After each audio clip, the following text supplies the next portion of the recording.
What's up? It's Dean, Sear Performance. We are at the shop. Oh, look at that. Holly FI. Holly FI. Ooh, a match. Cool.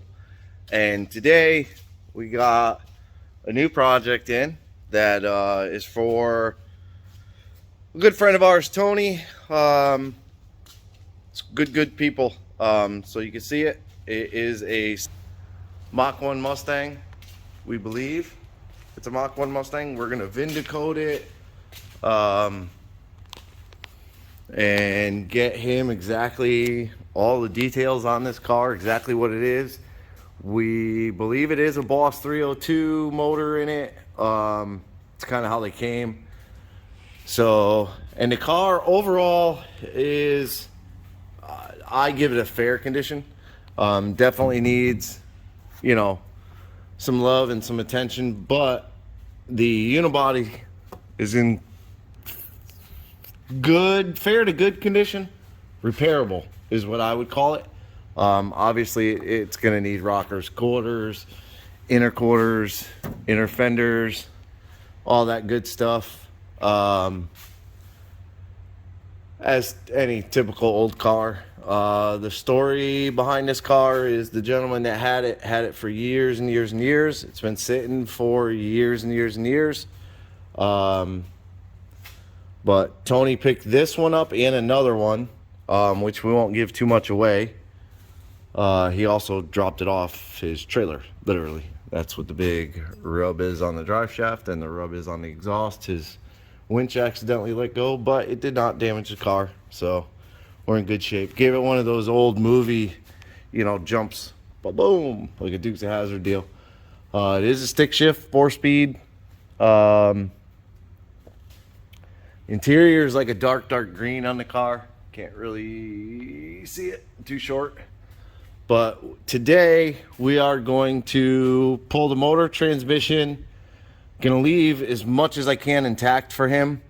So that this way he kind of knows where things go.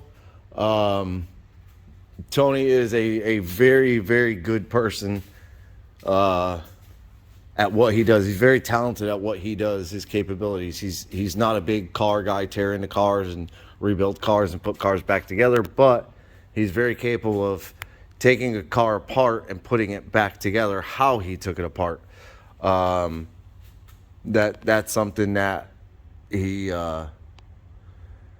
achieves in his companies, so he'll be more than capable of pulling wiring off and knowing where it came from, where it goes to, all that good stuff. So we're going to leave as much intact as we can. We are going to pull the radiator, the shroud, the motor. We're going to leave it pretty much completely intact. We're going to leave all the wiring in it. I'm going to label as much of the wiring as possible. Your battery cable goes direct to starter, so I'll wire that, I'll label that, his positive wire up there. I'll label that, direct to starter, label as ground to block. And the way I do it is like there's a clamp here. Turn the light on. So there's like a factory clamp there on the motor. It's right there. You can kind of see it right there. So I'll take the clamp off to get the wires out of it, and then I'll put the clamp back on with that bolt so that he sees that clamp goes there with that bolt. Same with like the motor mounts.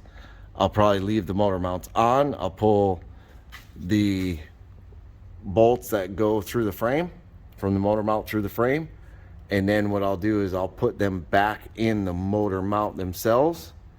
That way he can keep all those bits and pieces together. The exhaust is always tricky with the old cars. That bolt most likely is not going to come out for me. I am going to spray as much WD-40 as possible on them. Let them sit for as long as possible while I disconnect everything, all the shift linkage and all of that stuff that has to come out, because this, I believe this is the old school style. Yeah, so the shifter bolts to the back of the transmission, and then the linkage rods connect off of it, which is just a couple of pins. So again, I'll pull the pins, the washers and stuff will go back on the rod, and then the pin will go back in the rod, so he knows everything is there. The cross member, I'll take that out, put the bolts back in the cross member. He knows those go there. Transmission mount nuts will go back on the transmission mount, yada yada yada, so forth. Things like the exhaust, we're gonna chuck the exhaust. He doesn't want that. The the hangers, those are garbage. Those are not factory hangers, so both of those, they'll just go in the garbage. I will, however, leave this factory hanger because it is a factory hanger. Obviously, it's dry rotted. It's seen its life expectancy, but I'll leave it so he knows that's where that hanger goes. Car has no brakes, which is cool. Does run and drive, even cooler, because you could do good burnouts with it. But this is actually his son's car. He has a 12-year-old son. I don't remember his name. I apologize, Tony.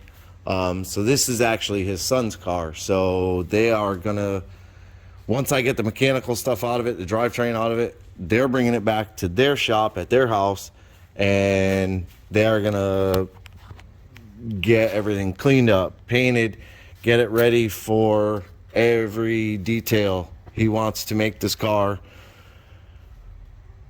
I'm gonna say over the next couple of years, depending on who he finds to do things for him. Some of the metal work here and there I can do, floorboards and stuff like that. I don't do body work. I mean, I can bolt fenders on. Anybody can bolt fenders on, pretty much. Most people, except Jeff. But things like that, him and his son can do all those. The only thing, the valance got messed up. You can see it hit the trailer here, so he'll have to get that straightened out. And the two little mounts, you can see they kind of turned up. Not too bad.